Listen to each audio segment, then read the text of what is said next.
Mahirap sa atin na tanggapin ang isang bagay na hindi natin gusto una pa lang. Mahirap rin para sa atin na tumanggi dahil alam nating may mga taong maaapektuhan. Ikaw kapuso, napilitan ka na bang tumanggap ng isang bagay na labag sa iyong kalooban? Dear Papa Dudut, normal lang naman sa magulang na maggalit sa mga anak kapag may ginawang hindi maganda. Pero paano nga ba kung inaraw-araw na ang galit sa iyo ng iyong magulang nang hindi mo na alam kung ano ang nagawa mong masama? Ako nga pala si Leia, may revelasyong nangyari sa akin at sa pamilya ko. Ilang taon na ang nakakaraan. 20 anyos lamang ako noon at hindi ko napaghandaan ang katotohanan na naibuhos sa harapan ko. May kinalaman ito sa relasyon ko sa aking nanay na si Tina na noon ay 50 anyos lamang. Nakaedad din ng aking tatay Ferds. Ako lang ang naging anak nilang dalawa, Papa Dudut. Inakala ng mga nakakakilala sa amin na naibibigay sa akin lahat ng kailangan ko dahil nga sa solong anak lamang ako. Pero doon sila nagkamali. Lagi kong nararamdaman noon na may kulang lalo na sa pagtrato sa akin ng nanay ko. Lumaki akong may inggit sa ibang bata dahil nakita ko kung paano sila mahalin at alagaan ng mga nanay nila. Hindi ko kasi yun naranasan sa aking nanay. Kung meron mang pinaramdam sa akin si nanay, yun ay puro galit. Hindi ko maintindihan noon kung bakit mabigat ang dugo niya sa akin. Kung bakit mainit ang dugo niya sa sarili niyang anak. Hindi ako nagtangkang magtanong dahil baka mas lalong lumabo ang relasyon ko sa aking ina. Sa tuwing nakapaligid si nanay sa akin, lagi ako may takot na baka makakita siyang muli ng ikakagalit niya sa akin. Sinubukan ko namang lahat ng paraan para gumaan ang loob niya sa akin, Papa Dudut. Nag-aral ako ng mabuti para lagi akong nasa top 10 ng klase namin. Nag-ipon din ako mula sa mga allowance na nakukuha ko sa school bilang student assistant para may ibang regalo kay nanay kahit na walang okasyon. Ramdam ko kasi noon na mahilig sa regalo si nanay dahil nagliliwanag lagi ang mukha niya kapag may nagre-regalo sa kanya. Pero noong ako na ang gumawa noon ay parang minasama pa niya. Sinubukan ko rin siyang ipaganda para sa kanyang kaarawan at tulad ng dati ay hindi rin niya nagustuhan.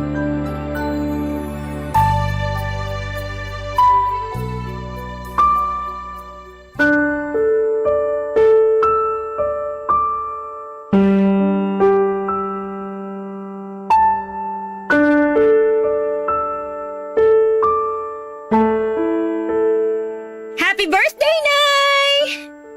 Ano na naman to? Sorpresa po para sa birthday nyo. Next week pa ang birthday ko. Marunong ka bang tumingin ng kalendaryo? Alam ko pong next week pa. Kaya gusto ko pong i-celebrate ngayon ang birthday nyo para sorpresa talaga. Tsaka alam ko po naman na tuwing birthday nyo ay umaalis kayo ng bahay. Gusto ko lang po makasama kayo mag-celebrate ngayon. Kahit medyo advance. Happy birthday po ulit, Nay! Bakit bang hilig mong pangunahan ng mga gusto ko, ha? Ayaw niyo po ba itong inanda ko? Sabi kasi ni tatay, matutuwa raw po kayo kapag sinorpresa ko kayo. Parehas kayo ng tatay mo. Pala desisyon. Hindi naman po, Nay. Hayaan niyo na nga po, andito na rin naman po eh. Bakit hindi pa natin pagsaluhan yung hinanda, Nay? Nagpakabusog na ako sa labas kanina. Kahit ilang subo lang po, Nay. Sigurado ako magugustuhan niyo. Binili ko po lahat yan. At saan ka naman kumuha ng pera? Nakuha ko na po yung allowance ko galing sa school. Anong allowance yan? Bakit di ko alam yan? Nasabi ko naman po dati na… Wala kang sinasabi! Student assistant po ako sa library ng university namin, Nay. Since first year college pa po. Yun naman pala eh. May nakukuha ka naman palang pera. Eh bakit kailangan mo pang humingi ng baon sa tatay mo? Dagdag pasakit ka pa sa bulsa namin eh. Matagal na po akong hindi humihingi ng baon kay tatay. Kung hihingi man po ako sa kanya, konti lang po. Pandagdag bayarin lang po sa ibang school requirements. Eh di humihingi ka pa rin. Ang yabang pa ng pagkasabi mong may allowance ka na mula sa school nyo tapos umaasa ka pa rin pala sa tatay mo? Ilang buwan na lang naman po, Nay, makakapagtapos na rin ako ng kolehiyo. Pag nagkataon po, pwede ko namang ibalik kay tatay lahat ng nagastos niyang baon mula po nung pinag-aral niyo ako. Maghanap ka muna ng trabaho bago ka mangako ng ganyan. Inuuna mo na naman yung kayabangan mo eh. Nako, andito ka na pala, Tina. Bakit? Kung andito na ako. Nakita mo na agad ang sorpresa sa'yo ng anak mo. Pasensya na kung na-late ako ha. Nag-OT kasi ako sa trabaho. Sayang naman yung extra kong kikitain. Tingnan mo na, Leia. Doble kayod ang tatay mo, tapos hihingi ka pa ng pera kahit may allowance ka naman palang natatanggap? Uy, ano ba naman, Tina? Obligasyon kong bigyan ng pera si Leia para sa pag-aaral niya. Anak ko siya. Anak natin. Sige, ilaban mo pa yung rason mong yan, Ferds. Kaya namimihasa sa kahihingi tong anak mo eh. Hindi naman siya palaging humihingi. At kung hihingi man Huwag na po kayong magtalo sa harapan ng pagkain. Hindi po yun maganda. Mabuti pa, kumain na lang tayo. Ayokong kumain. Bakit naman? Busog pa raw po si nanay eh. Sinabi ko bang sumagot ka para sa akin? Sorry po. Kahit konti lang. Para naman di masayang tong pinaghirapan ng anak mo. Sana kasi nagtatanong muna. Eh di hindi na surprise yun. Ikaw naman, Tina.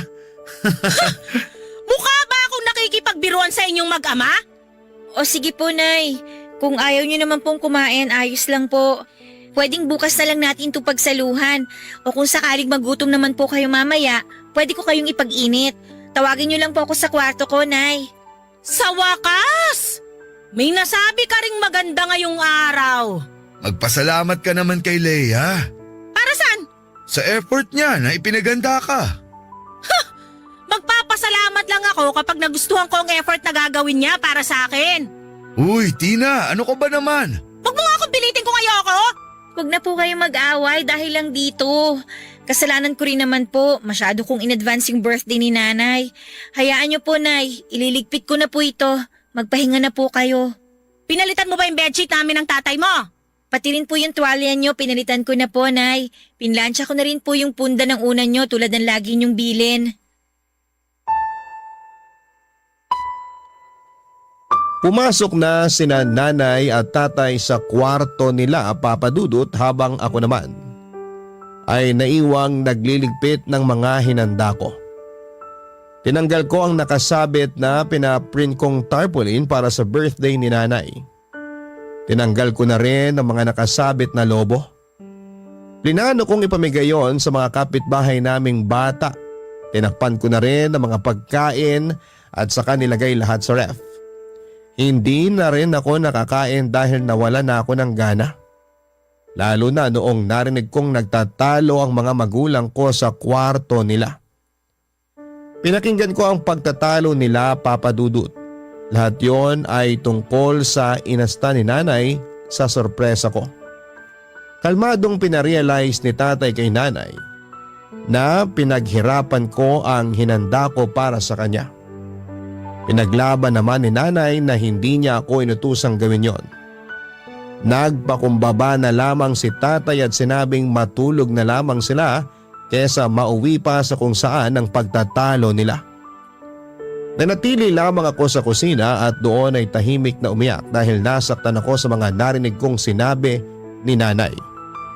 Biglang ang lumabas si tatay sa kwarto nila, Papa Dudut, at agad akong pinuntahan. Nagsorry si tatay para kay nanay. Sinabi ni tatay na baka pagod lamang si nanay. Nagbiro pa si tatay na baka raw ayaw lang ni nanay ng reminder na tumanda na siya kaya ayaw niyang mag-celebrate ng birthday. Pinalagpas kong muli ang pangyayaring yon, Papa Dudut.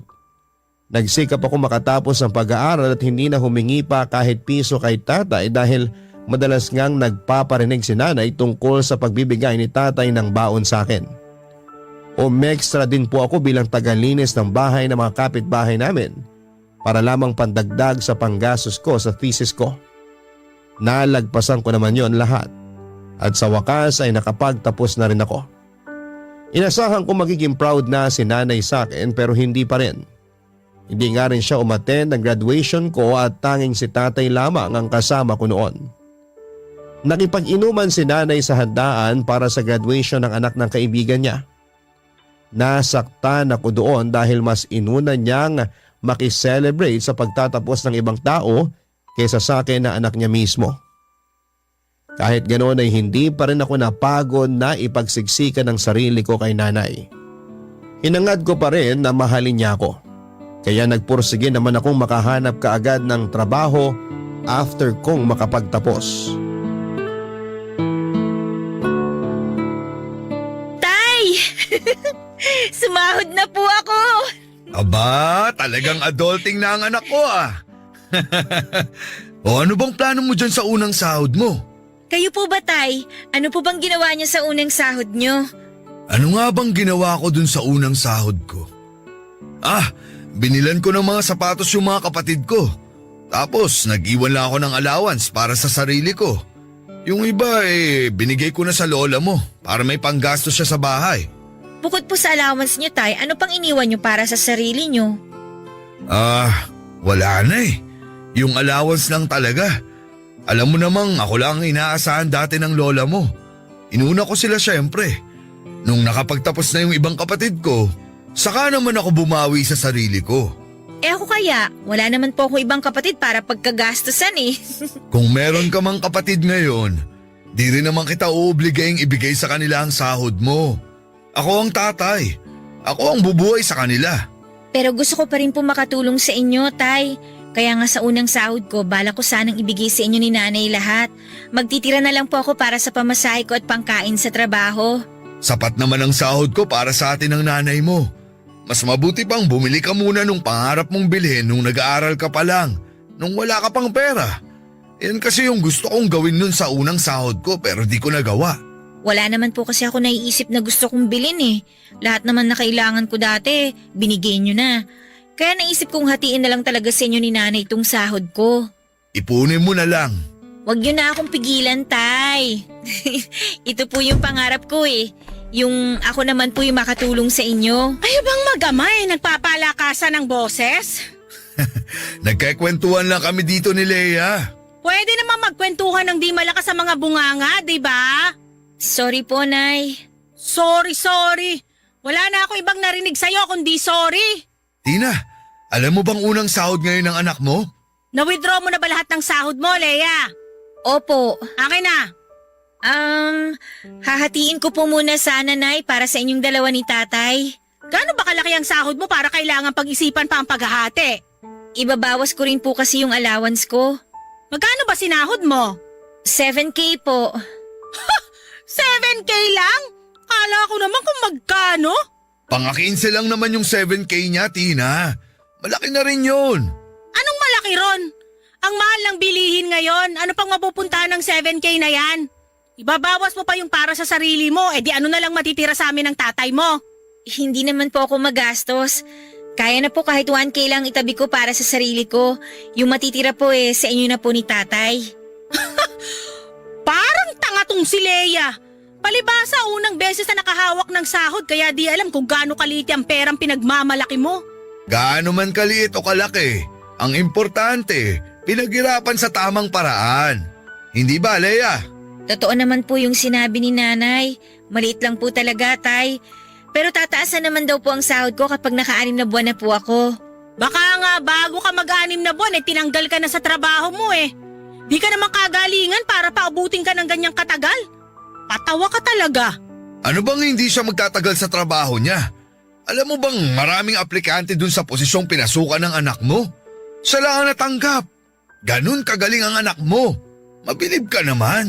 Baka naman kasi yung mga kakumpetensya niya sa trabaho wala rin namang binatbat. Kaya wala nang ibang choice yung boss niya kundi piliin niya ang anak mo. Grabe ka namang makapang-down, Tina. Parang tama naman po si Nanay, Tay Kasi yung mga aplikanteng nakasabayan ko parang hindi rin talaga magaling kahit konti. O tingnan mo na.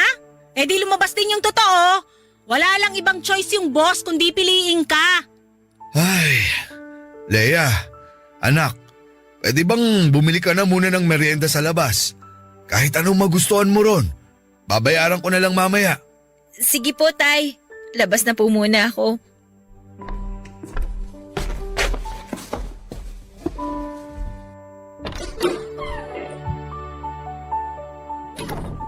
Ano ba namang ugali ang pinapakita mo sa anak mo, Tina? Grabe ka! Bakit? Masama na ba magsabi ng totoo ngayon? Pwedeng magsabi ng totoo nang di nakakasakit ng kapwa mo. Lalo na sa sarili mong anak.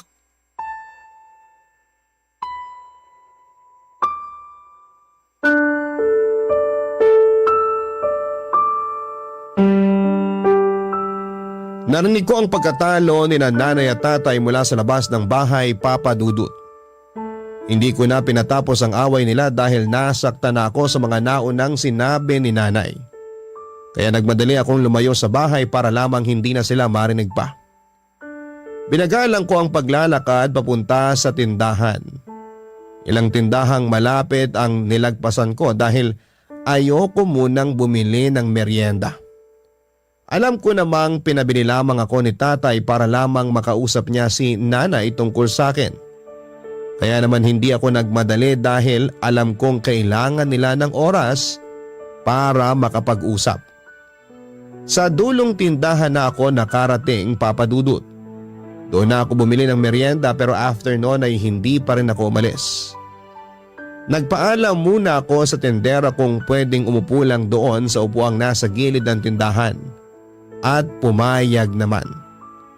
Nang makaupo na ako ay saka ko naramdamang parang gusto kong umiyak, Papa Dudut. Sinubukan ko pang pigilan ang sarili ko pero hindi ko na rin kinaya pa. Mabuti na lamang at walang masyadong nagdaraang tao noon. Kaya nakaiyak ako ng malaya. Hindi ko noon alam kung paano aayusin ang sarili ko pabalik sa bahay dahil tiyak na makakahalata si tatay na umiyak ako. Pinilit kong ihinto ang pag-iyak ko dahil kailangan ko nang makabalik ng bahay dahil tumatawag na sa cellphone ko si tatay. Hindi ko na lamang muna yon sinagot at saka bumili ng isang bote ng mineral water sa may tindahan. Pinanghilamos ko yon para mabawasan ang pamumugto ng mga mata ko. Hinintay kong matuyo ang basa ko mukha saka ako nagpasyang umuwi na. Malakas pa rin ang kabog ng dibdib ko noon dahil baka galit pa rin sa akin si nanay. Umikot pa akong isang beses sa kabilang kanto para lamang mawala yung nararamdaman kong kaba. Noong pakiramdam ko ay ayos na ako ay saka ako umuwi, Papa Dudut. Doon ko nalaman na umalis si nanay, pinagtakpan pa ni tatay si nanay at sinabing may kailangang asikasuhin si nanay sa bahay ng kaibigan niya. Kunwari na lamang ay naniwala na lamang ako sa sinabi ni tatay kahit sa totoo lang ay alam ko naman ang totoong dahilan kung bakit umalis si nanay. Barangay Love Stories. Barangay Love Stories. Bumili din ako noon ng mga gamit sa bahay para maging komportable ang buhay ng mga magulang ko. Una kong binili noon ang washing machine para hindi na mahirapang maglaba si nanay ng mga damit niya. Sinurpresa ko siya noon ng isang semi-automatic na washing machine. Inasahan kong kahit konti ay magiging masaya siya. Yun nga lang ay hindi niya ginamit yon. Ako lang ang gumagamit noon sa bahay para labhan ang mga damit namin ni tatay. Sinubukan kong inganyohin si nanay na gamitin ang washing machine pero nagalit siya sa akin. Sinabi niyang maaksaya sa tubig at kuryente. Sinabi ko na ako naman ang magbabayad ng bills namin. Pero mas lalo siyang nagalit. Para raw pinamukha ko sa kanya ang kayabangan ko porket may trabaho na ako. Hindi na ako nakipagtalo pa dahil alam kong mas lalo lamang siyang magagalit sa akin. Kinagabihan ay may pumuntang kaibigan niya sa bahay para kunin ang washing machine na binili ko. Nalaman kong binenta ni nanay yon at kinuha niya ang perang pinagbentahan.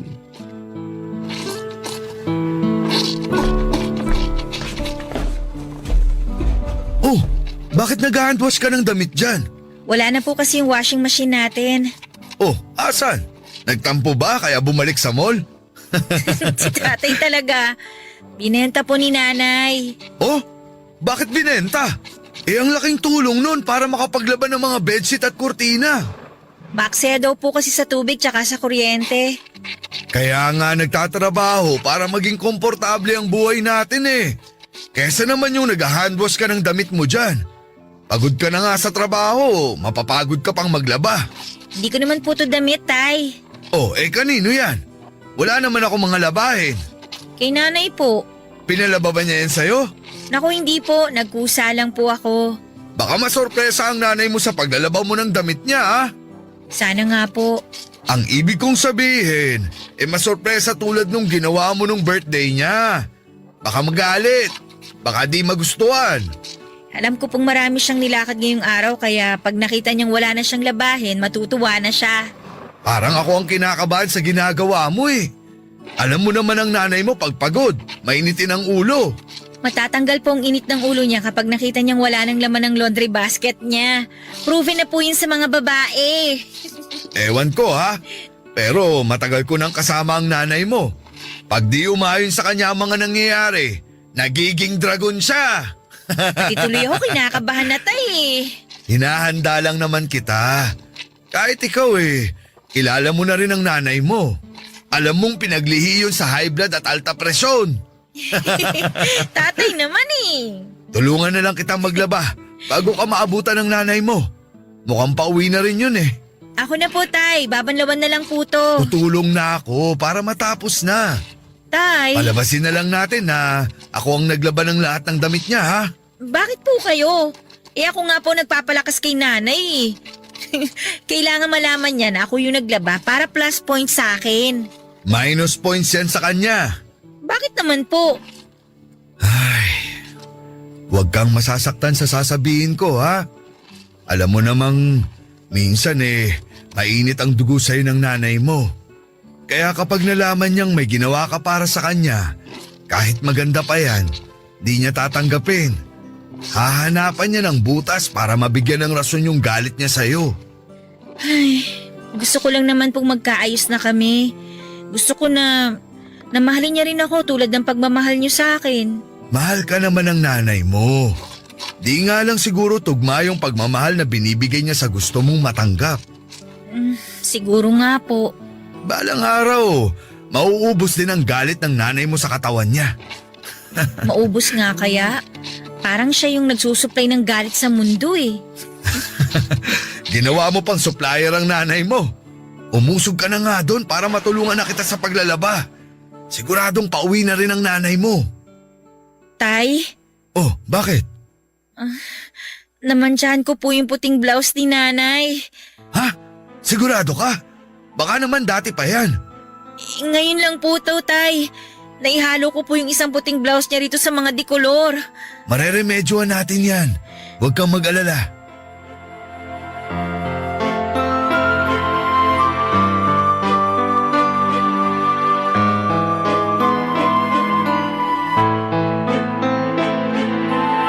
Matinding takot ang naramdaman naming pareho ni tatay nang makulayan ko ang puting damit ni nanay.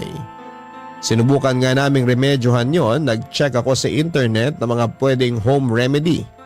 Sinubukan naming ibabad sa tubig na may suka at bleach pero hindi yon umepekto.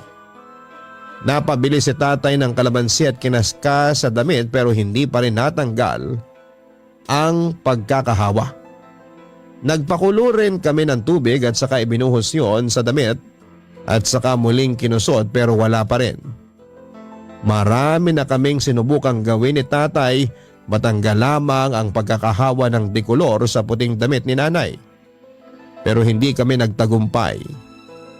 Nanghina ako nang mapansin kong gumaspang na ang damit ni nanay dahil sa kakakusot namin. Medyo nanilaw na rin yon, Papa Dudut. Tinapos na lang muna namin ang ibang labahan at saka sinampay. Binukod namin ang namansyahang damit, Papa Dudut. Hindi nawala ng pag-asa si tatay na mawawala ang mansya ng damit na yon. Sinubukan niyang itawag sa lola namin kung paano pa masolusyonan yon. Lahat ng pinayo ni lola ay wala ring naging epekto. Kaya sinabi na lamang ni tatay na aaminin na lamang niya kay nanay ang lahat. Sinabi ni tatay na siya na lang ang aako ng nangyari. Hindi ko naman hinayaang gawin yun ni tatay dahil ako naman ang may kasalanan. Kung naging maingat lang sana ako at hindi na nakialam sa mga labada ni nanay ay hindi yun mangyayari. Naiyak na ako kaya mas lalong nagpumilit si tatay na akuin ang kasalanan ko. Bago pa kami makabuo ng desisyon ay dumating na si nanay. Sinalubong agad ni tatay. Nakangiti naman si nanay at mukhang good mood siya kaya mas lumakas ang loob ni tatay na sabihin ang nangyari sa puting damit niya. Kahit good mood noon si nanay ay nakaramdam pa rin ako ng takot. Wala namang bago doon papadudot dahil lagi naman akong takot noon kay nanay. Nadoble nga lang ang takot ko lalo't may nagawa na talaga akong kasalanan sa kanya. Ramdam ko noon na hindi niya palalagpasin ang nagawa kong pagkakamali at ipapamukha yun sa akin habang nasa iisang bubong kami.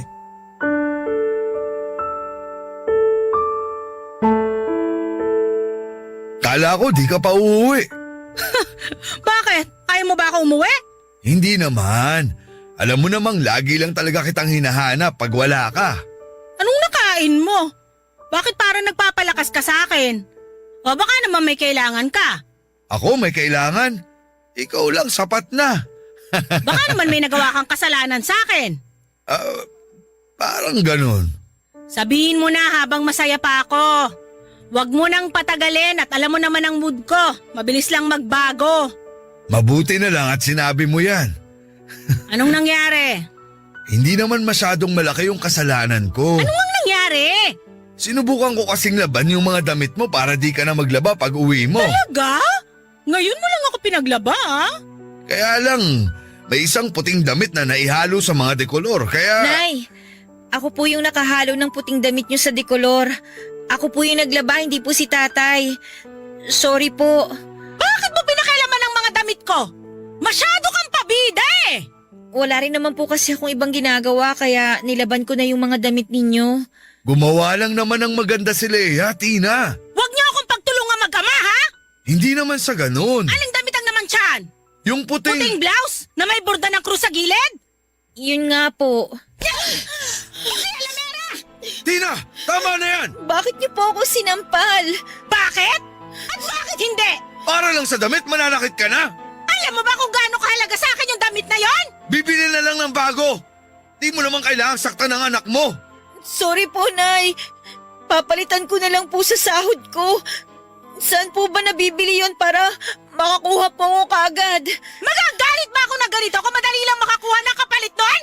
Sorry po. Bigayo ng kapatid kong namatay! Siya ang nagburda ng krus doon! Sa tingin nyo, kaya niyong ibalik ang buhay ng kapatid ko para pagburdahin uli? Sige nga!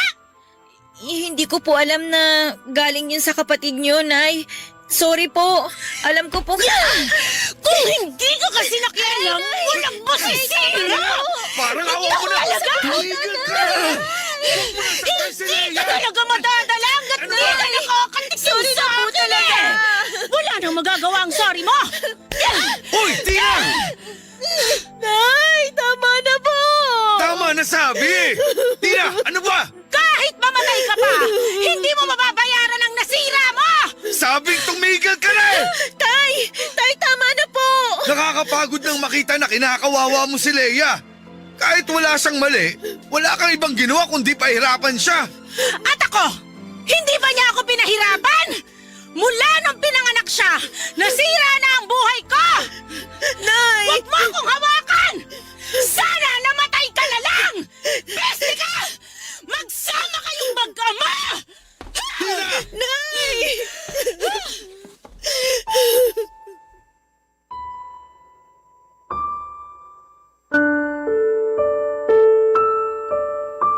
Umalis si nanay at hindi nagpapigil sa amin, papadudot. Sinubukan namin siyang sundan pero mas lalo siyang nagalit at kahit si tatay ay muntik na rin niyang masaktan.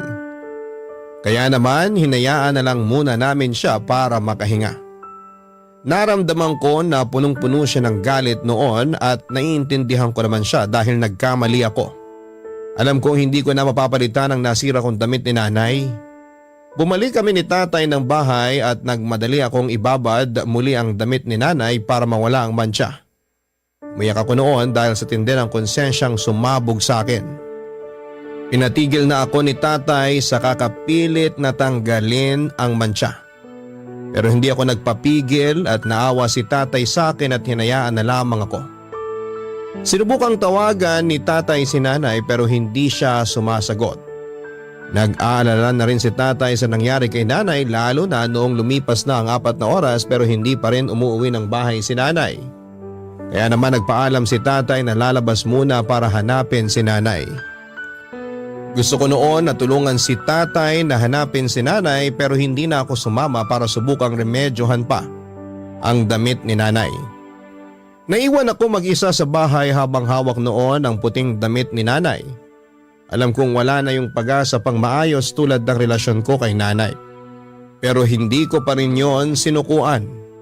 Hindi ako nagpahinga hanggat alam kong hindi pa kumukupas ang mantsa sa damit na yon. Inaplos ko ang krus na nakaburda sa damit ni nanay Papa Dudut. Nakita kong luma na talaga ang pagkakaburda ng damit na yon. Nahiya ako dahil nakasira ako ng gamit ni nanay na alam kong mahalaga sa kanya. Naramdaman ko ngang mas mahalaga ang damit na yon kaysa sa akin. Nasaktan ako habang inuulit ang mga salita ni nanay sa akin, Papa Dudut. Nasaktan ako habang inaalala kung paano niya hiniling na sana'y mamatay na lamang ako. Alam kong mahalaga sa kanya ang damit na yon pero gaano ba kalaki ang pagpapahalaga niya sa damit na yon para hilingin na mamatay ang sarili niyang anak. Barangay Love Stories. Barangay Love Stories. Hindi nga natulog si nanay sa bahay after ng away namin, Papa Dudut. Hindi na rin sinagot ang mga text at tawag namin. Hindi na nga rin nakatulog si tatay sa pag-aalala. Nasa kwarto lamang ako noon at hindi ko rin kayang harapin si tatay dahil nakukonsensya ako. Nakukonsensya ako noon dahil pakiramdam ko ay kasalanan ko ang lahat ng nangyari. Kahit na nakahiga ay hindi pa rin ako makatulog dahil nagwo-worry na rin ako kay nanay. Napabangon na lamang ako bandang madaling araw at lumabas ako ng kwarto at doon ay naabutan ko si tatay na nagkakape habang nakatitig lamang sa kanyang cellphone. Hindi nga niya napansin na lumabas na ako ng kwarto. Baka sa mukha niya ang labis na pag-aalala kay nanay kahit na hindi niya noon sabihin sa akin. Nagtungo ako sa kusina para magtimpla rin ng kape para sabayan siya. Doon niya lang napansin na nasa paligid lamang ako kaya naman sinundan niya ako sa kusina. Nagpatimpla na rin siya ng kape at saka nagpakuha ng malamig na tubig. Tahimik lamang kaming pareho noon sa kusina habang nagtitimpla ako ng kape. Noong natapos ako ay saka kami nagtungo sa sala. Hindi namin napag-usapan si nanay ng ilang saglit dahil naghihintayan kami kung sino ang unang mag-o-open ang tungkol sa kanya at sa mga nangyari. Hanggang sa makatanggap kami ng text mula sa isang kaibigan ni nanay. Sinabi niyang kasama niya si nanay pero huwag daw naming babanggitin kay nanay na alam na namin. Nakainom daw si nanay noong nagtungo sa bahay ng kaibigan niya. Kaya pinatuloy muna doon pansamantala. Nakiusap ang kaibigan ni nanay kung pwedeng sunduin na lamang bukas ng umaga dahil lalabas daw silang pamilya. Naramdaman namin na nanggugulo na naman si nanay doon tulad ng ginawa niya. May ilang taon na ang nakakaraan.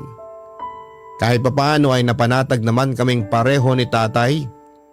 Inubos lang namin ang aming mga kape at saka nagpahinga na para masundo na si nanay kinabukasan.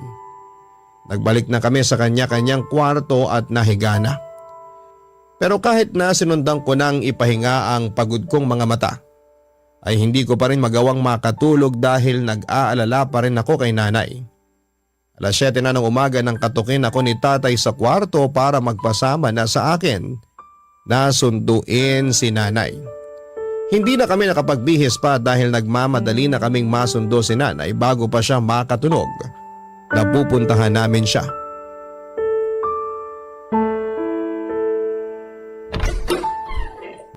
Anong ginagawa niyo rito? Paano niyo nalamang nandito ako? Umuwi na tayo, Tina. Huwag mo akong utusan. Nay, umuwi na po tayo. Nakakahiya na po dito sa kaibigan niyo. Kayong mahiya. Kayong sumugod dito tapos… Pinasundo ka sa amin ng kaibigan mo. Talagang di niyo ako bibigyan ng peace of mind, no? Nay, Isa ka pa! Kailangan talaga nandito ka rin? nag-aalala lang naman po ako sa inyo, Nay. Di ko kailangan ng pag-aalala nyo! Kailangan ko lang makalayo sa inyo! Ayos lang naman sana kung magsasabi ka kung saan ka pupunta. Di ka naman namin pipigilan kung gusto mo mapag-isa eh. Huwag naman sana yung di ka man lang mag-update. Siyempre nag-aalala rin kami sa'yo. Ayoko nga kayong kausapin eh. Ano bang mahirap intindihin doon? Please naman, Tina. Huwag ka na mag-eskandalo rito. Nakakahiya. Dapat naisip nyo yan bago kayo sumugod dito. Sa bahay na lang tayo mag-usap. Dito lang ako. Nakiusap po yung kaibigan nyo na kung pwede sunduin ka na po namin kasi Huwag mo akong kausapin, demonyo ka! Alam mo, ayos na tayo? uwi na po tayo, Nay. Sa bahay na po natin ayusin lahat. Baka marinig pa tayo ng mga kaibigan nyo. Wala nang maaayos pa, Leia! Sirang-sira na lahat mula nung dumating ka sa buhay ko! Tina, parang awa mo na. Tama na. Ano po bang nagawa ko sa inyo, Nay? Bakit bang tindi ng galit nyo sa akin?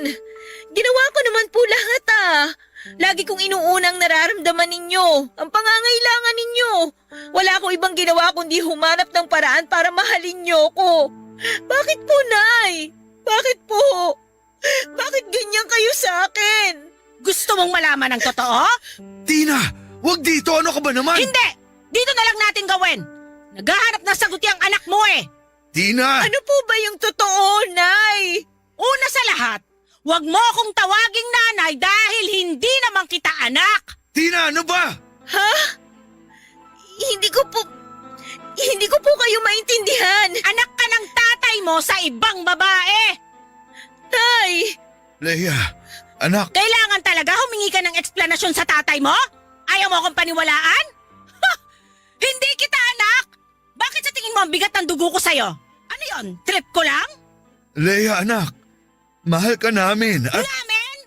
Ikaw lang ang nagmahal dyan kay Leia. Huwag mo ako idamay. please naman, Tina. Wag mo nang pabigatin ang sitwasyon. Ako ba nagpapabigat ngayon ng sitwasyon? Ako ba nagloko? Ako ba nakabuntis ng ibang babae? Ako ba nag-uwi ng anak sa ibang tao? Di ba ikaw lahat ang gumawa nun? Paano ako nagpapabigat ng sitwasyon, Haffords? Bakit ako? Nay! Pingi ka ba? Kakasabi ko lang sa'yo na di ako ang nanay mo, di ba? Yung nanay mong haliparot, iniwan ka sa tatay mo dahil ayaw sa'yo. Ako ba kaya? Hindi ka ba talaga titigil, Tina? Kayo ang tumigil sa pagbibigay ng stress sa akin! Alis na kayo!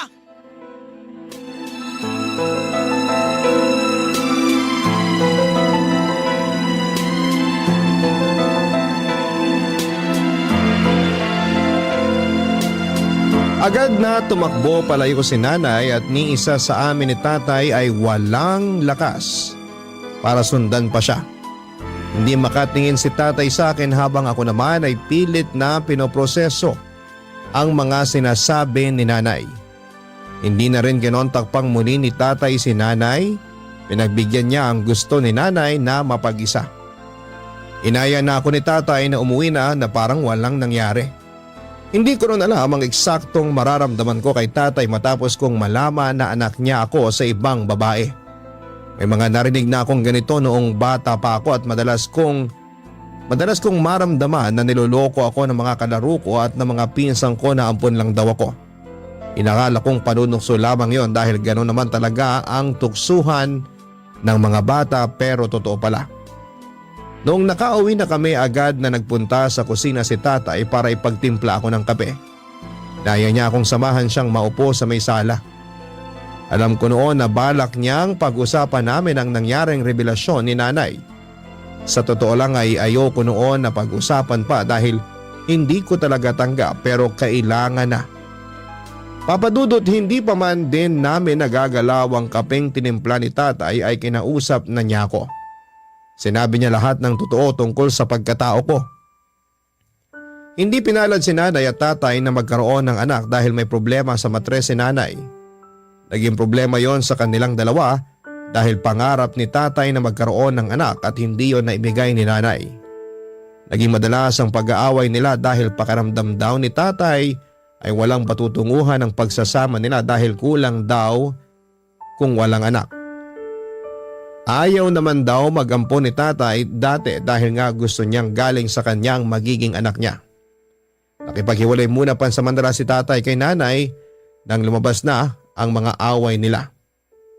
Umalis si tatay noon sa bahay at hindi alam ni nanay kung saan siya nagpunta. At wala pang isang buwan ay bumalik din ang tatay dahil na-realize niyang mahal niya si nanay. Sinubukan nilang ayusin ang relasyon nila hanggang isang araw. Nalaman ni tatay na nakabuntis siya ng iba.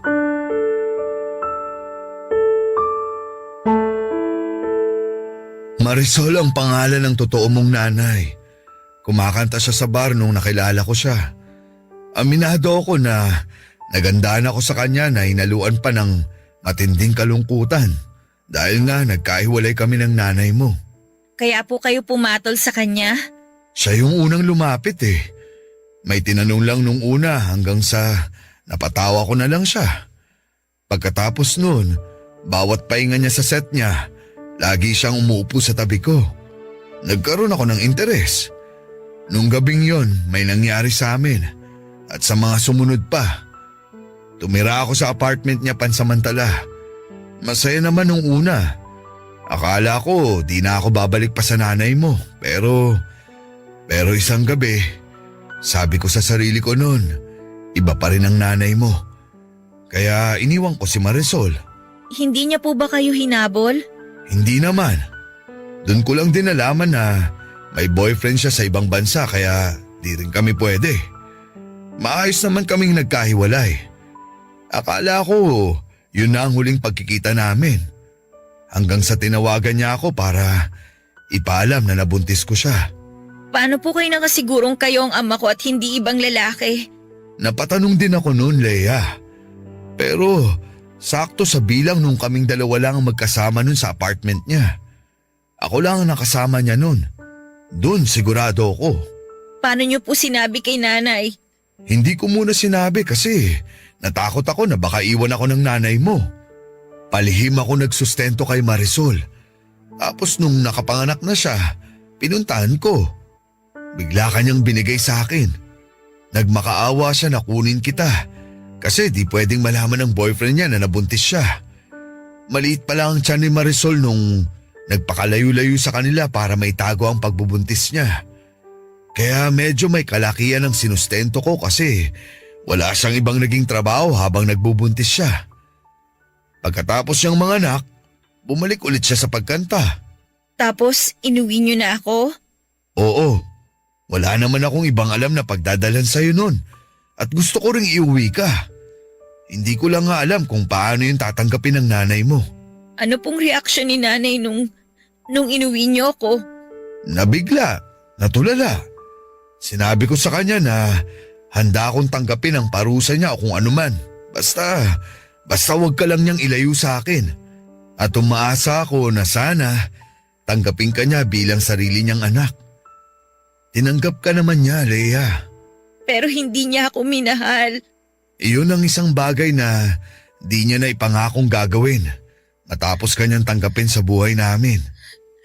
Kaya pala. Nay? Umuwi lang ako para kumuha ng damit. Alis din ako agad. Tina, pwede bang mag-usap muna tayo? Para saan pa? Tay, pwede bang kami muna ni nanay ang mag-usap? Ayos lang po ba? Ay, sige. Iiwan ko muna kayong dalawa.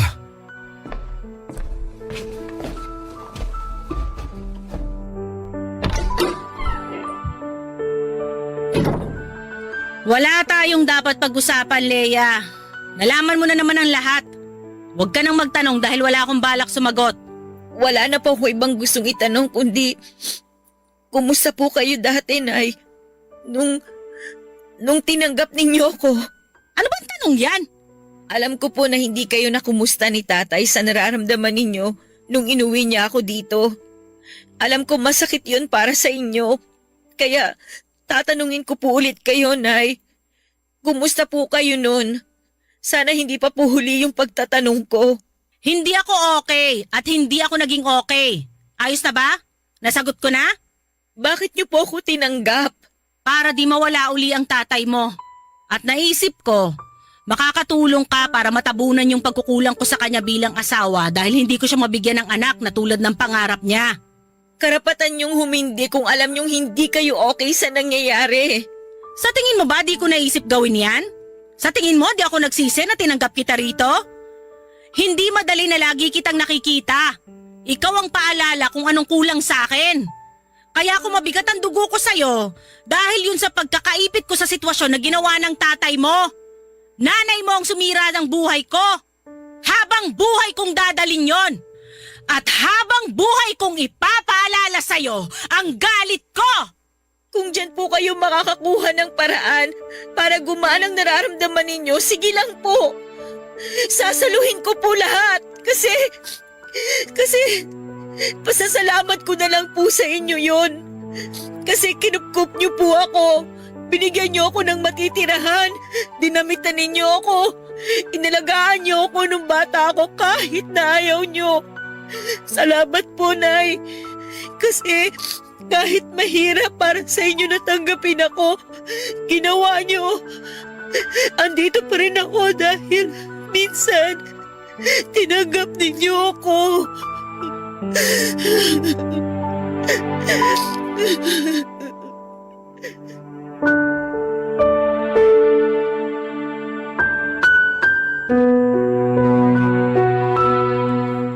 Naiyak na lamang ako habang binibigkas ang nararamdaman ko kay nanay.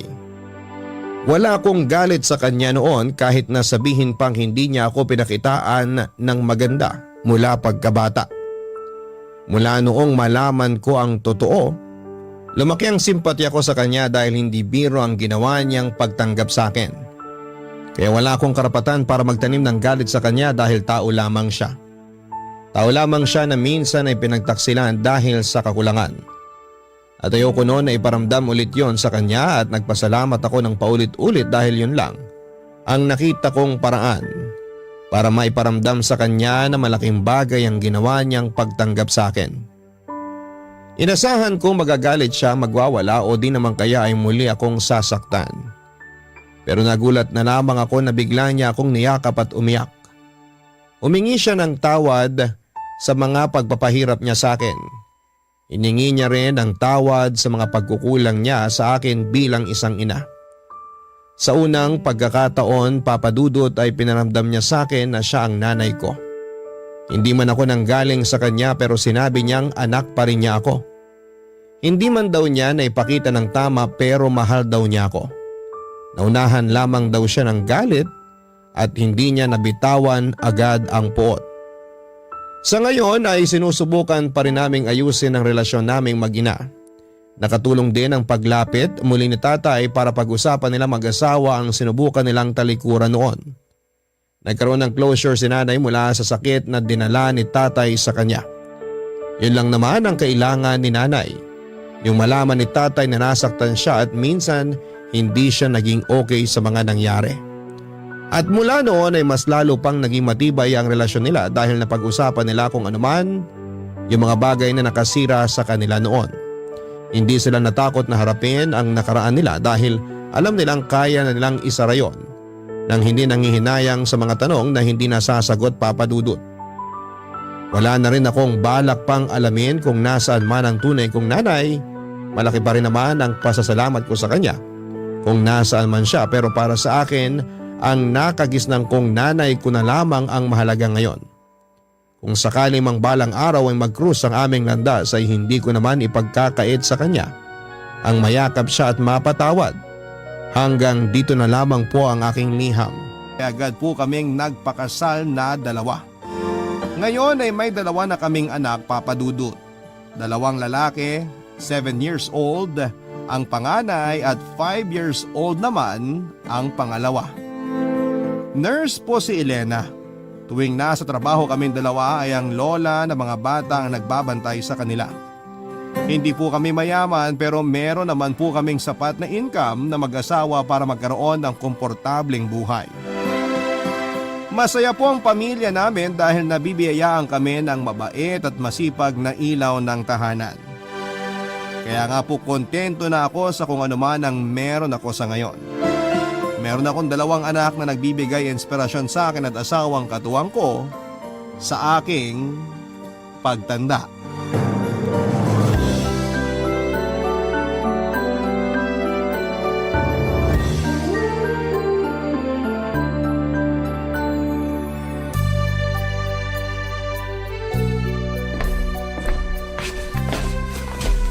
Oh, ba't gising pa ang asawa ko? Nagpapaantok lang. Katatapos ko lang plansyahin yung uniform ng mga bata eh. Ang sipag talaga ng napakasawa ko. Wala na talaga akong mahihiling pa. Nasa iyo na ang lahat. Ikaw, ba't ka pa bumangon? Nawawa ko tapos napansin ko na wala ka pa sa tabi ko. Kaya hinahanap kita. Matutulog na rin ako. Tatapusin ko lang tong pinapanood kong K-drama. Ano bang meron dyan at gabi-gabi mong pinagpupuyatan yan?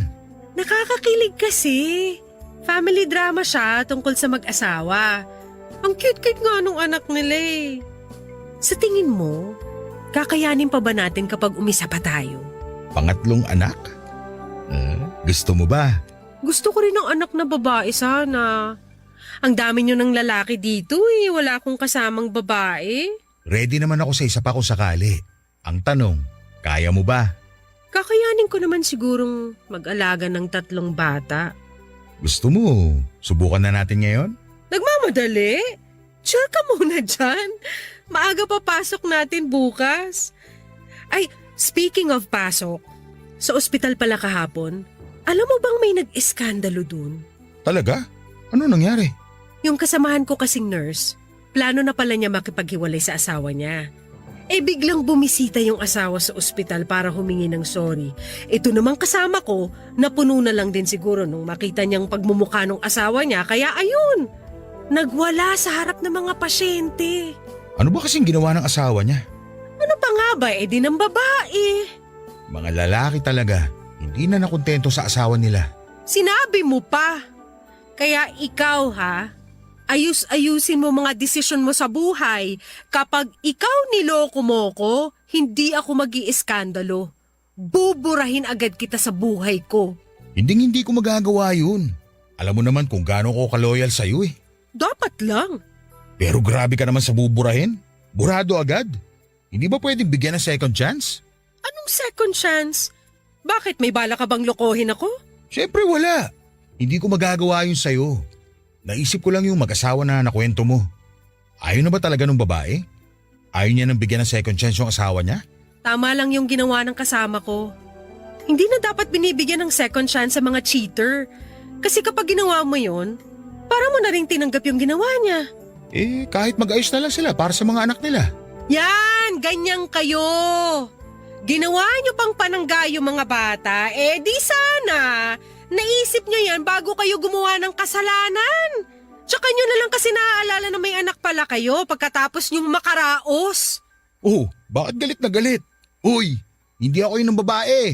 Eh kasi naman, ang kakapal talaga ng mukha ng mga cheater. Yung iba nga nagagawa pa nilang ipasa sa asawa nila yung sisi.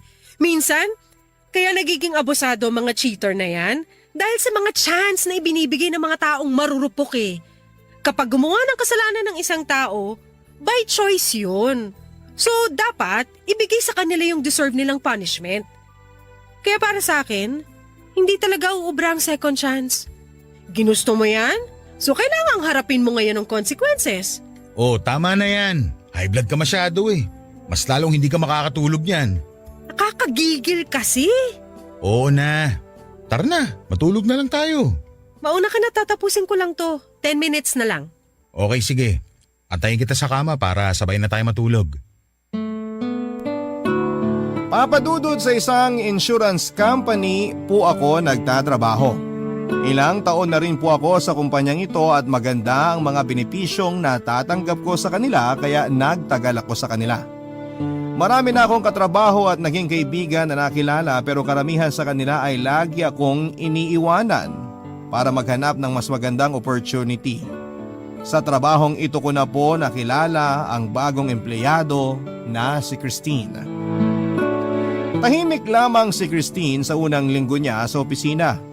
Pero pagtagal na mga buwan matapos siyang makapag-adjust sa bago niyang workplace ay biglang lumabas ang totoo nitong personality.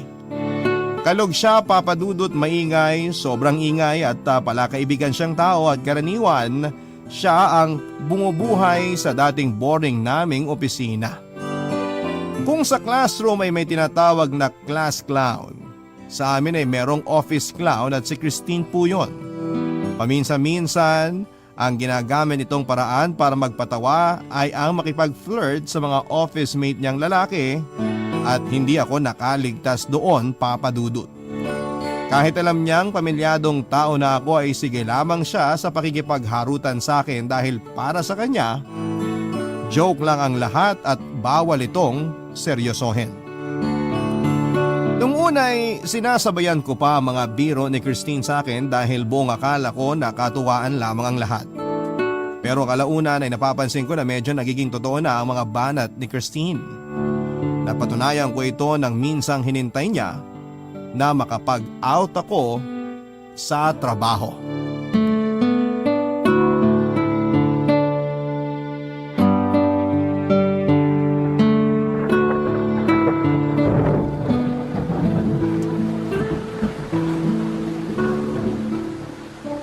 Naku, lakas pala ng ulan.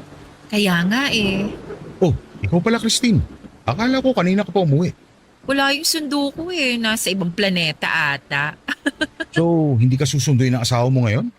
May out of town work asawa ko kaya wala akong sundo today. Bad trip nga eh. Kung kailan wala akong sundo, saka naman umulan. Ang ganda ng panahon kaninang umaga eh. May bagyo ba? Di ko lang sure. Paano ka uuwi niyan? Commute? Di ako marunong mag-commute eh. Hatid sundo na kasi ako simula nung nag-aaral pa lang ako. Kaya wala akong alam kung anong dapat mga sakyan ko. Magbuka na lang ng sasakyan. Wala akong app na ganun eh. Sabi ko nga, hatid sundo ako. O sige, ako na lang magbubuk para sa'yo. Actually, hinintay talaga kita para sana magpahatid ako sa'yo. Ha? Sa akin? May kotse ka di ba? Meron pero saan ka ba nakatira? Sa Batasan Hills. Sige na, paggabi na oh. Kakayanin ba ng konsensya mo na umuwi ako na mag-isa? Baka mapano ko. Wala ka. Hinihintay na kasi ako ng asawa ko eh. Sabihin mo na lang na may hinatid kang katrabaho mo kaya late ka umuwi. Huwag kang mag-alala. Magpipitch in na lang ako sa panggas. Hindi naman problema yung gas. Pero sige na nga. Yay! Thank you, Rocky. Nakakatakot kasi mag-commute. Alam mo na, daming mga mapagsamantala dyan. At least kapag ikaw naghatid sa akin, mapapanatag ako na safe ako. Ngayon lang to ah. Bukas magpasundo ka na lang sa kapatid mo, sa tatay mo. Okay, no problem. Tsaka, wag mo na lang babanggitin sa mga kasama natin na hinatid kita. Ay, bakit? Baka ma-issue, ganun. Alam mo naman sa office, marami nagmemeryenda ng chismis. Baka kung paisipin nila, makarating pa sa misis ko. Selosa ba asawa mo? Hindi naman. Malaking tiwala nun sa akin kaya hindi siya selosa. Ganon din naman ako sa kanya. O, ganun naman pala eh. Eh di wala na tayong problema. Pero mas maganda na yung umiiwas tayo sa mga chismis. Okay po, sir. Noted. Klaro ha? Oo nga. Kung makapag-ano naman to, kala mo may ginagawa tayong masama, eh ihahatid mo lang naman ako. Unless, gusto mong gumawa tayo ng masama. Anong pinagsasabi mo dyan? Ikaw Christine ha? Joke lang. Ito naman, masyado kang seryoso sa buhay. Antayin mo na lang ako rito. Kukunin ko lang yung kotse. O eto, gamitin mo tong payong ko. Mahirap na baka magkasakit ka pa. Mamimiss kita kapag umabsent ka sa office. Joke lang ulit. Ito naman, hindi na mabiro. Dito ka lang. Opo, sir.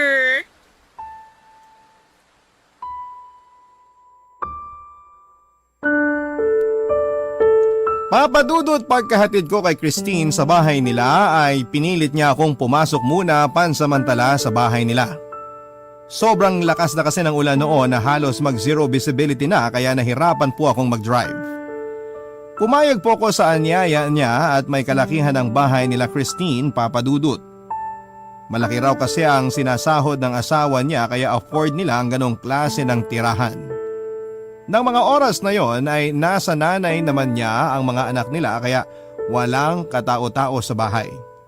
Habang nagpapatila ng ulan ay ipinag-bake ako ni Christine ng oatmeal cookies na matagal na niyang ipinagyayabang sa office.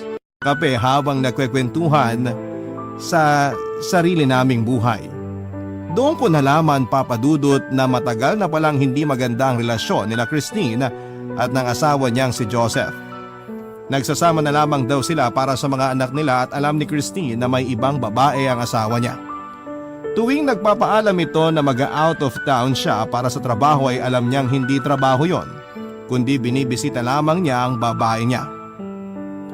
Tumagal din ng ilang oras ang kwentuhan naming dalawa, Papa Dudut, hanggang sa medyo nag-init ang paligid. Nagsimula kasing maging touchy si Christine sa akin habang nakasuot ng maikling shorts at sleeveless na pangitaas. Papa Dudut, nang gabing yon ay isang kasalanan po ang nagawa ko sa asawa ko. Nagpatalo po ako sa temptasyon at pumatol ako sa isang babaeng may asawa na. Isang kasalanan ang nagawa ko, Papa Dudut. Barangay Love Stories. Barangay Love Stories. Sobrang guilt ang naramdaman ko, Papa Dudut, nang ma-realize ko kung ano ang ginawa ko. Nagtaksil ako sa asawa ko at isang malaking kasalanan po yun. Pagka-uwi ko noon sa bahay ay hindi ako makatingin sa mata ng asawa ko dahil sa hiya, Papa Dudut. Nagawa kong pagtaksila ng isang babaeng walang ibang ginawa kundi ang mahalin lamang ako at alagaan ang pamilya namin. Kinabukasan ay agad kong kinausap si Christine at sinabing kalimutan na ang nangyari. Natakot kasi ako na baka malaman ni Elena ang mga nagawa namin. Pero tinawanan lamang ako ni Christine, Papa Dudut, at hindi raw big deal para sa kanyang mga nangyari. Para sa kanya ay laro lamang yon. Nagtikiman lang daw kami at pinangako niyang hindi na mauulit yon. Sa katunayan ay parang wala lang sa kanyang mga nangyari. Balik ulit siya sa dati niyang gawi na nakikipagharutan sa mga lalaki sa office. Dahil sa mga nangyari, iniwasan ko na po si Christine, Papa Dudut, at kung maaari ayoko siyang lumalapit sa akin.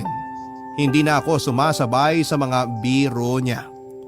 Gusto kong iparamdam sa kanya na pinagsisisihan ko ang mga nangyari. Nangako naman sa akin si Christine na tikom ang bibig niya sa mga nangyari. Hindi raw siya kiss and tell na tao at nakahinga ako doon, Papa Dudut. Ayoko rin naman pong husgahan ang buong pagkatao ni Christine dahil lamang sa mga nangyari. Hindi ko alam kung ano ang pinagdadaanan niya dahil alam kong lahat ng tao ay may kanya-kanyang problema sa buhay. Ang problemang yon ay nalaman ko noong may mapansin ako kay Christine isang beses, Papa Dudut.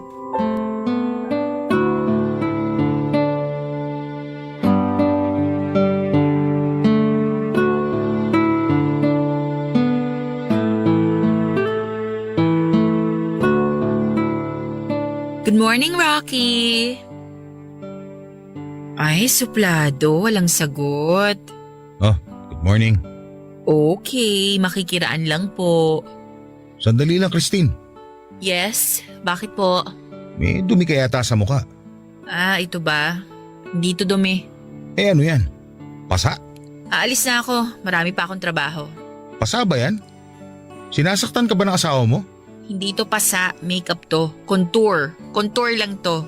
Hindi mo magigets kasi lalaki ka. Pasa yan eh. Hindi nga, kulit. Sige nga, pisilin mo nga. Kung hindi masakit, maniniwala akong makeup yan. Bakit ba interesado kang malaman? Ano ngayon kung pasa to? Concern lang ako kung sinasaktan ka ba ng asawa mo. Anong gagawin mo kung oo? Ipaglalaban mo ba ako? So sinasaktan ka nga. Hindi. Pero nag-away kami kagabi. Napagbuhatan niya ako ng kamay. Kailangan mo yung report. Violence against women yan. Hindi na kailangan. Konting pagtatalo lang yun. Akala mo naman hindi kayo nag-aaway ng asawa mo. Nag-aaway kami pero hindi ko siya sinasaktan. Eh di sana all hindi sinasaktan. Ano ba pinagawain niyo? May kinalaman ba ako dyan? Di ba nakwento ko na sa'yo na matagal nang patay ang relasyon namin ni Joseph? Nagsimula siyang mambabae hanggang sa nasanay na lang ako. Minsan nagsiselos pa rin ako kasi mahal ko yung tao. Pero ano pa nga bang magagawa ko? Hindi niya na ako mahal eh. Hindi mo sinagot yung tanong ko. Nag-away ba kayo dahil sa nangyari sa atin? Gusto mong malaman ng totoo? Oo. Ikaw ang dahilan kung bakit kami nag-away. Walang yan naman, Christine. Bakit mo sinabi sa kanya? Hindi ko sinabi, nalaman niya. Paano? Nakita niya sa CCTV. Christine naman, bakit hindi mo sinabi may CCTV pala sa bahay niyo? Sinasadya mo ba to para masira kami ng asawa ko? Hindi ko rin alam. Hindi ko alam na nagkabit pala siya ng CCTV sa bahay. Paano ngayon kung malaman ni Elena yung nangyari? Wala na tayong magagawa ron. Kapag nasira ang pamilya ko, kasalanan mo to. Bakit ako lang? Ako lang bang mag-isang gumawa nun? Hindi ba na-enjoy mo rin? Ginusto mo rin yung nangyari, Rocky. Hindi ko ginusto yung nangyari. Pinagsisisihan ko nga yun eh. Wala nang magbabago kahit magsisihan pa tayong dalawa. Nangyari na ang nangyari. Pero babalaan kita, Rocky, ha? Mapaghiganti ang asawa ko.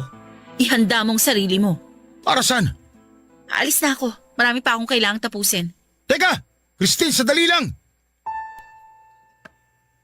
Bigla akong binalot ng takot sa mga nalaman ko, Papa Dudut.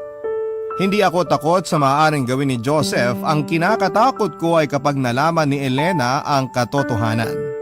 Hindi ko kayang makitang nasasaktan ang asawa ko, Papa Dudut. Sobra-sobra talaga ang pagsisisi na ginawa ko ang bagay na yon, pero wala na akong magagawa kundi ang harapin ang bunga ng pagtataksil ko. Tuwing nasa bahay ako ay pinapakiramdaman ko ang bawat galaw ng asawa ko, Papa Dudut. Anumang oras kasi ay maaaring kausapin ni Joseph si Elena, lalo na't nasabi ni Christine kung saan kami nakatira. Ito ang dahilan kung bakit siya binugbog ng asawa niya para malaman kung saan kami nanunuluyan. Sobrang guilty na mga galawan ko noon, Papa Dudut. Naging masipag ako sa bahay, inaako ko na noon ang mga karaniwang trabaho ng misis ko tulad ng paghuhugas ng pinggan at pagpaplansya ng mga damit ng bata. Naging extra sweet din ako sa kanya, Papa Dudut. Araw-araw ay para ako naglalakad sa gilid ng bangin na anumang oras ay maaari akong mahulog. Alam ko na may paparating na problema. Hindi ko lamang alam kung kailan po ito mangyayari. Pero hindi na po tumagal ang paghihintay ko, Papa Dudut. Dahil nang minsang umuwi ako galing sa trabaho ay isang bisita ang naghihintay sa bahay. Walang iba kung hindi si Joseph.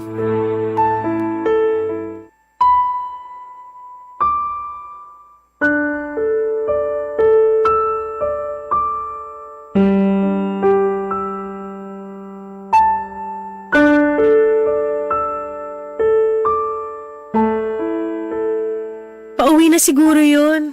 Darating na yun maya-maya lang. Wag lang traffic. Okay lang. Hindi naman ako nagmamadali. Alam mo, hindi talaga kita maalala. Paano mo naging kaibigan si Rocky? Schoolmates ba kayo? Kasi kilala ko yung mga kaibigan niya eh. Nakilala ko siya dahil sa asawa ko. Magkatrabaho sila. Ganun ba? May kaibigan pala yun sa office nila. Palagi kasi niya nakukwento sa akin na hindi siya masyadong close sa mga office mates niya eh. Huwag ka masyado nagpapaniwala sa asawa mo. May ka-close yun sa office nila. Super close. Kung alam mo lang. Talaga ba? Alam ba niya na darating ka ngayon? Hindi eh. Gusto ko siyang sorpresahin. Di bale, tinext ko na siya na may nag-aantay sa kanyang kaibigan. Hindi ko sinabi na ikaw. Hintayin ko na lang siya. Sigurado magugulat yon kapag nakita niya ako. O siya, diyan ka lang. Ipagtitimpla lang kita ng maiinom. Kahit wag na. Oh, speaking of the devil, nandyan na pala siya. Mahal, nandito na ako. Sino yung sinasabi mong bisita? Ito, si Joseph. Kanina ka pa niya hinihintay. Ikaw ba si Rocky? Ako nga. Sino ka? Akala ko ba magkaibigan kayo? Hindi ko siya kilala. Hayaan mo magpakilala ako sa'yo. Ako si Joseph. Ako yung asawa ng kinalantari mo. Kapal ng mukha mong hayop ka. Rocky! Hoy! Anong ginawa mo sa asawa ko? Hindi pa ba niya nasabi sa'yo kung ano yung pinag-aagawa niya sa opisina nila? Anong ginagawa? Hindi kita maintindihan. May nangyari sa kanila ng asawa ko. Sa loob mismo ng pamamahay ko. Hindi totoo yan. Gusto mo ng prueba? Gusto mo i-post ko online yung kalaswang ginawa nyo para sumikat kayo? Ha? Sa bahay ko pa talaga nyo ginawa yung kababuyan nyo? Kung nagmotel na lang sana kayo, wala sana ako ngayon dito. Lumayas ka sa pamamahay ko! Ano sabi mo? Ang sabi ko, lumayas ka sa pamamahay ko! Hindi ako nagpapapasok ng barumbadong tao rito! Layas! Kakampihan mo tong asawa mo? Kahit alam mo pinagtataksilan ka niya? Narinig mo ba sinabi ko? Umalis ka na!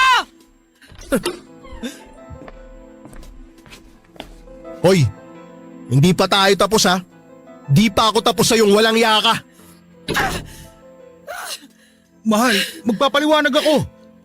Huwag mo akong tawaging mahal. Isang beses lang nangyari yun. Hindi na naulit. Anong gusto mo maging reaksyon ko ngayon? Ha? Gusto mo matuwa ako kasi isang beses nyo lang ginawa?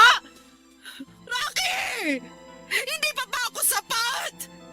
Kailangan mo pa ba tumikim ng iba? Mahal, hindi ko alam kung anong ginagawa ko nung panahong yun. Huwag na tayong maglokohan. Matanda ka na. Alam mo na kung anong ginagawa mo. Kahit anong sabihin mo, sinira mo na ang tiwala ko sa'yo. I'm so sorry. Nagmamakawa ako sa'yo, please, Elena. Sorry talaga. Pasalamat ka. Hindi rin kita pinalayas dito.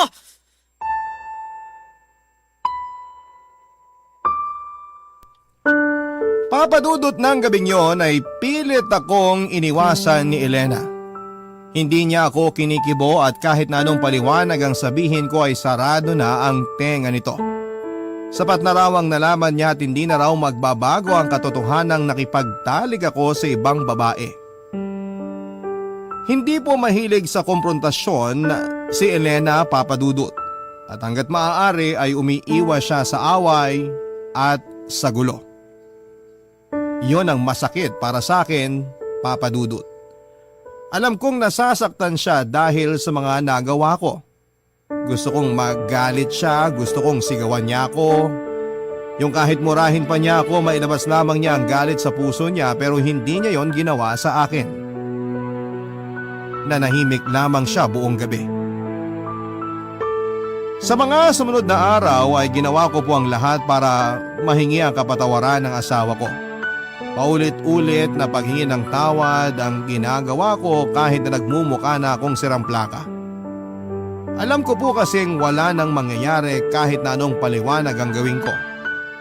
Cheating is cheating at walang anumang salita ang makapagliligtas sa akin mula sa ginawa kong yon.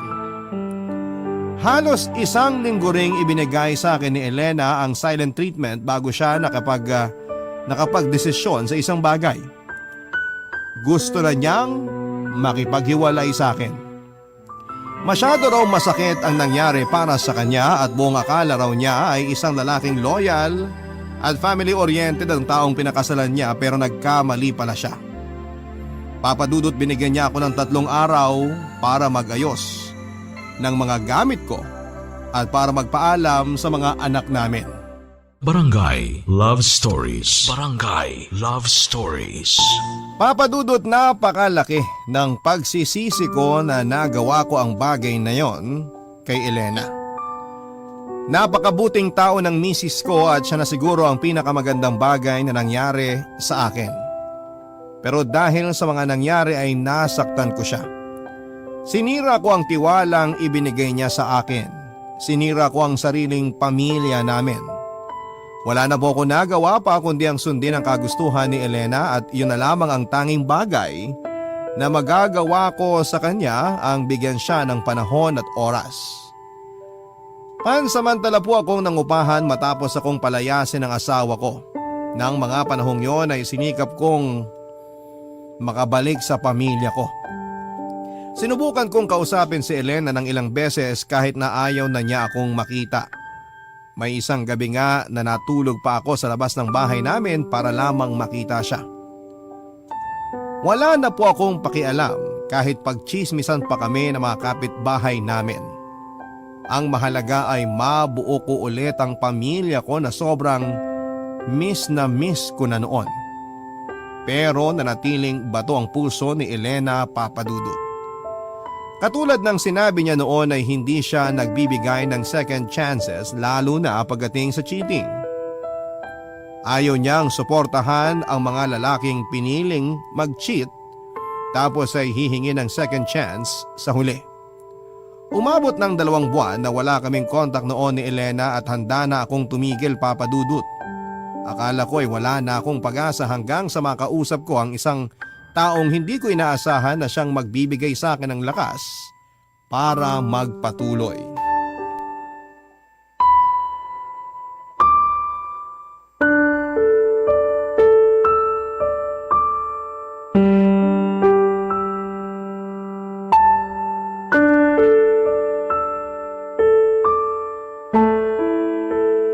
Rocky, Oh, ikaw pala Christine. ano nang balita sa'yo? Sa inyo ng asawa mo? Bakit mo tinatanong? Concerned lang naman ako sa'yo. Ang laki na ng pinagbago mo eh. Tignan mo nga yung sarili mo, ni hindi ka na makapag-shave. Kumakain ka pa ba? Ang payat mo na oh. Ano ba pakialam mo? Kinukumusta lang naman kita. Huwag mo na subukan sumali sa away namin mag-asawa. Wala ka na dun. May pakialam ako kasi akong dahilan ng lahat. Proud ka? Proud ka na ikaw ang dahilan ng lahat? Hindi. Nahihiya ako sa'yo na nadamay kayo ng asawa mo sa problema namin ni Joseph. Kaya gusto kong bumawi. Nandito lang naman ako eh kung gusto mo nang makakausap. Hindi ko kailangan na makakausap. Kailangan ko ang pamilya ko na nawala dahil sa'yo. Sana hindi na lang kita hinatid. Sana hinayaan na lang kita nung araw na yon. Kung yan ang ikagagaan ng loob mo, na may tao kang sinisisi, sige, ako na lang. Sisihin mo ko, sa akin mo ibaling ang lahat. Ako na nga ako ng kasalanan nating dalawa. Magalit ka sa akin, okay lang. Pasensya ka na. Miss ko na sila eh. Miss ko na ang asawa ko. Gusto ko na ulit mayakap ang mga anak ko. Hindi ko na alam kung anong gagawin ko, Christine. Alam kong alam mo kung anong dapat mong gawin. Ipakita mo sa asawa mo na nagsisisi ka sa nangyari. Huwag kang tumigil. Kahit na sa tingin mo wala ka ng pag-asa, ituloy mo pa rin ang laban. Paano ko pa itutuloy kung tinalikuran na nila ako lahat? Tinalikuran ka kasi sinaktan mo sila. Wala tayong karapatang magreklamo kasi tayong gumawa ng kasalanan. Ngayon, ang kailangan mong gawin, patunayan mo ang pagmamahal mo sa asawa mo. Buuin mo uli yung nasirang tiwala niya sa'yo. Alam kong mahirap pero mas mahirap kung hahayaan mo na lang na mawala sa iyo ang pamilya mo. Bakit ikaw? Sumuko ka na rin naman, di ba? Alam mo may babaeng asawa mo pero hinahayaan mo lang siya. Hinahayaan mo saktan ka niya, hinahayaan mo manipulahin ka niya. Ginagamit niya ang mga anak niyo para magstay ka at okay lang yun para sa'yo. Kung magsalita ka para may ginagawa ka sa sitwasyon mo patay mali siya ka rin naman. Nakipaghiwalay na ako kay Joseph. Iniwan ko na siya. Sa ngayon, inilalaban ko na ang custody sa mga bata. By next month, makakasama ko na ang mga anak ko. Hindi ako sumuko, Rocky. Kinailangan ko lang ng panahon para tanggapin ang katotohanan na kailangan ko ng pakawalan ng taong dating minahal ko. Pero andito ako ngayon. Lumalaban pa rin. Kaya sana, ikaw rin.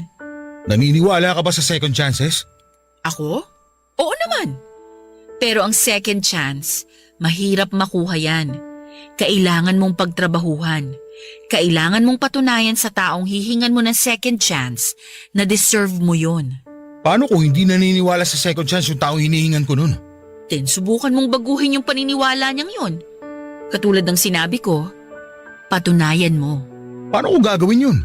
Siguro ang unang gawin mo, accept the fact na nakagawa ka ng kasalanan, na nagkamali ka. Di ko alam, ikaw ang mas nakakakilala sa asawa mo, hindi ako. Kaya hindi ko rin masasagot yan. Pasensya ka na. Wala na talaga ako ibang makausap tungkol sa problema ko eh. Ako dapat ang humingi ng tawad sa'yo. Nagsimula ang lahat dahil sa problema namin ni Joseph. Nagsimula ang lahat dahil may ginawa tayong mali. Pero salamat sa advice mo. Gagawin ko talaga ang lahat para makabalik ako sa pamilya ko. Kaya mo yan, Rocky.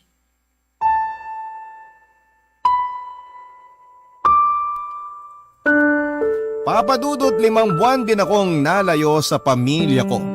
Hanggang sa dumating ang araw na nag-celebrate ang bunso naming anak. Yun ang nakita kong opportunity para makalapit sa pamilya ko. Kahit na hindi ako invited ay nagpunta ako sa birthday celebration ng anak ko, Papa Dudut. Hinayaan lamang ako ni Elena nang makita niya ako sa party. Ayaw daw niyang gumawa ng eksena dahil ayaw niyang masira ang araw ng anak namin. Iba yung saya ang naramdaman ko, Papa Dudut, noong makasama kong muli ang pamilya ko. For the first time after 5 months ay muli kong nahagka ng mga anak ko.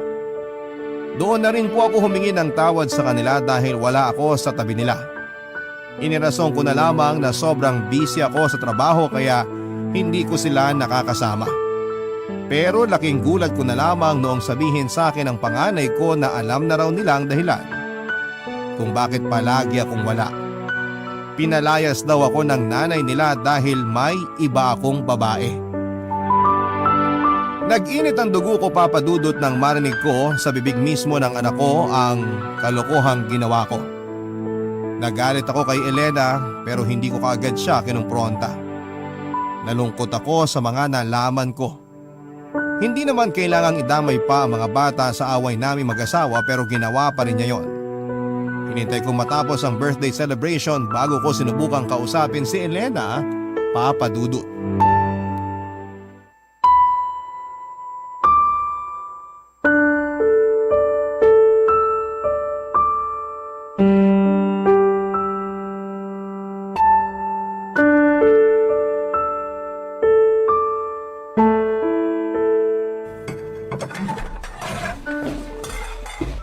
Elena, mag-usap tayo.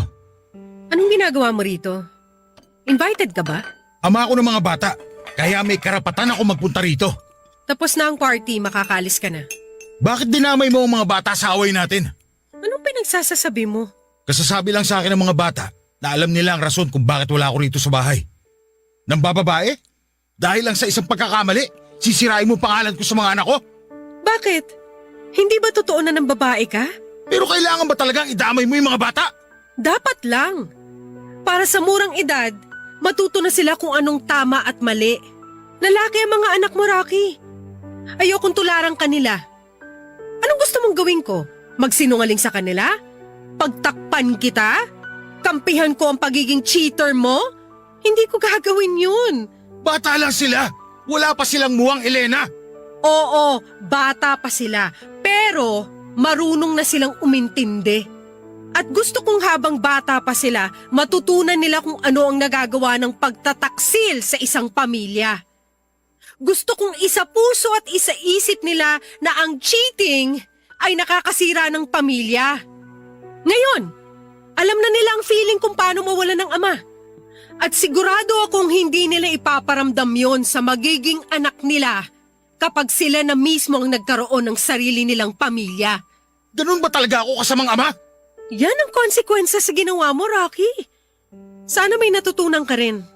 Sana next time, bago ka gumawa ng kalaswaan, maisip mo ang mga anak mo.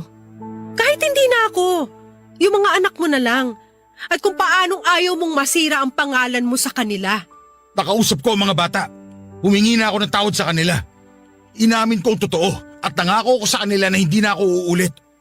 Yun din ang gusto ko sanang gawin sa'yo, Elena. Gusto ko mag-sorry na niloko kita, na sinaktan kita.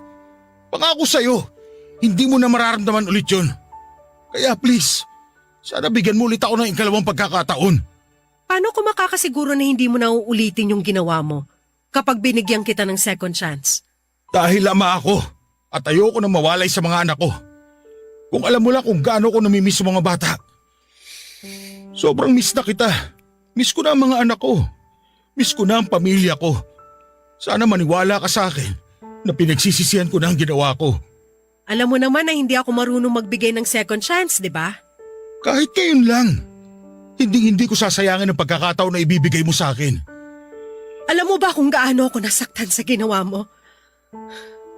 Sobrang sakit, Rocky.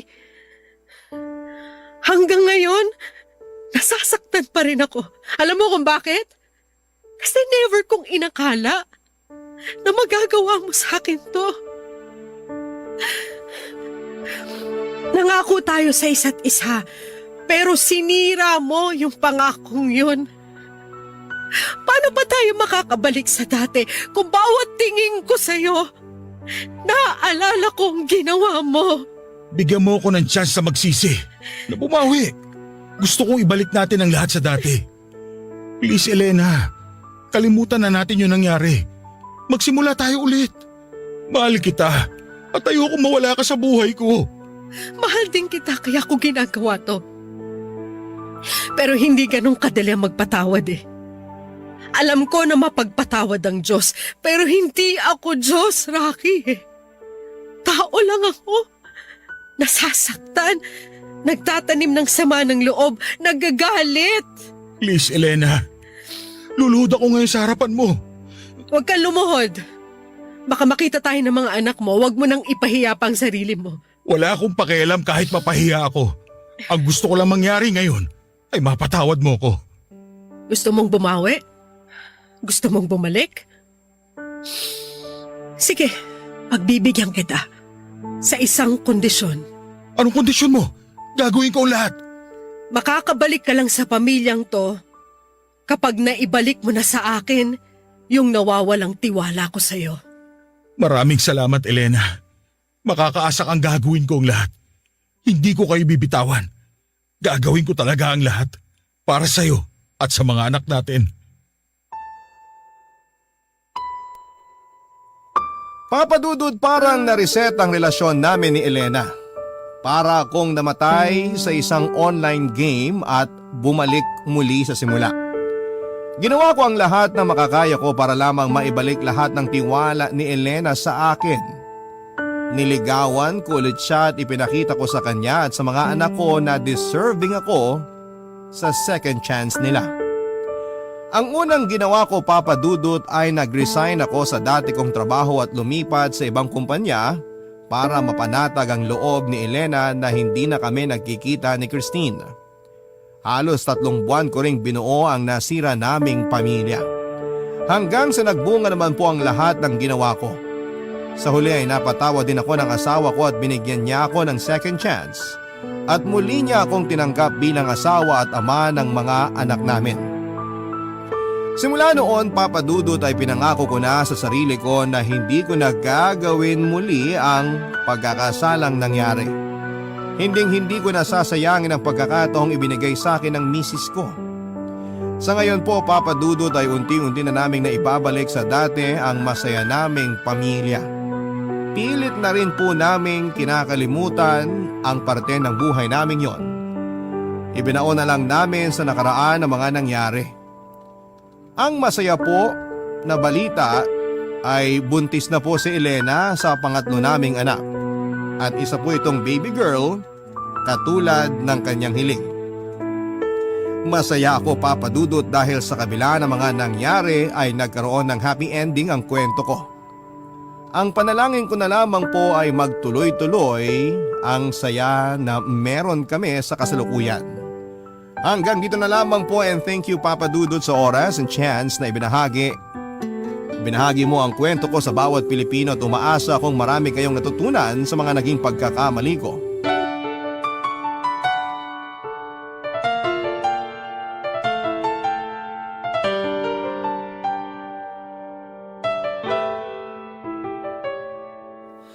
Ang buhay ay mahiwaga, laging may lungkot at saya. Sa Papa Dudut Stories, laging may karamay ka.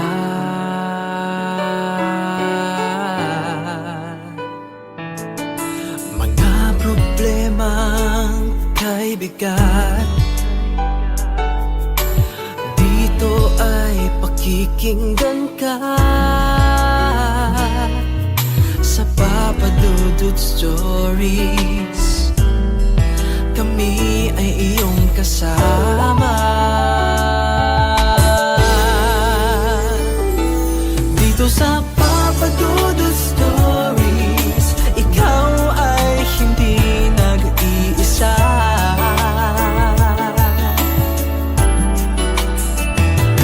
Dito sa Papa Dudut Stories, may nagmamahal sa'yo.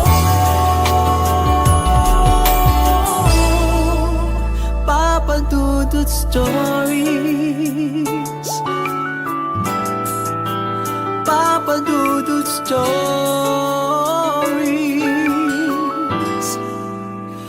Papa Dudut Stories.